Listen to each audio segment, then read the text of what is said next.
what I think confused people is that when formal decolonization gathered pace, they thought that that's all imperialism was. They thought it was only about political occupation, but it's not. Imperialism is fundamentally an economic relationship. And it's an economic relationship which arises because there is a division of labor between who produces, essentially, who is restricted to producing raw materials, foodstuffs, and the products of cheap labor. And that is the role that is assigned to four-fifths of the world that we call the global south. It's what also the global north would like China to do and would like Russia to do. And the north is supposed to specialize in high-tech goods. Now, the consequence of that is that high-tech goods, advanced technology, originally manufactured technology, but now increasingly electronic and digital technology, but not only pharmacological as well, is the province of the one-fifth of the nations who are still exactly the same nations that constituted the original imperialism. They haven't changed since Lenin described them as the gang of robber barons. They're exactly the same, which is a very interesting fact.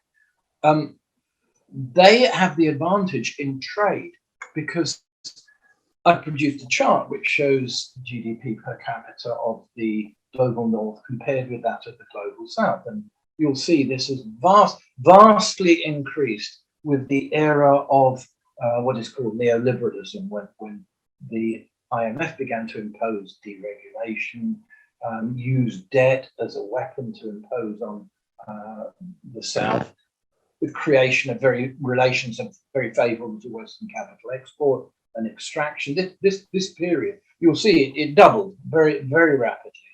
Now, the foundations of that inequality is that GDP per capita is not just a measure of what you can consume, it's also a measure of what you can produce.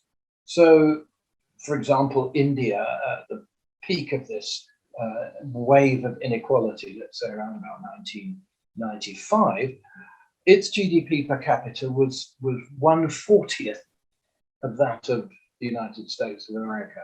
And many African countries had very similar levels of inequality, quite extraordinary, far greater, incidentally, than inequality within any of those countries, far greater. And I'd like to come back to that at some. But what happens, this really means is that the labor of 40 Indian workers exchanges for the labor of one American worker. This is unequal exchange.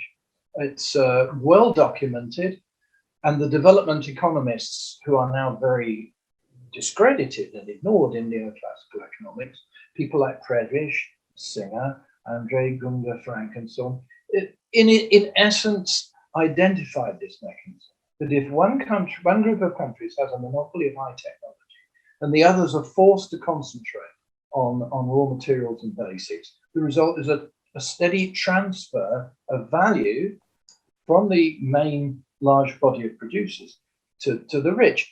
And that's why I characterize it as a form of robbery. It's robbery through trade.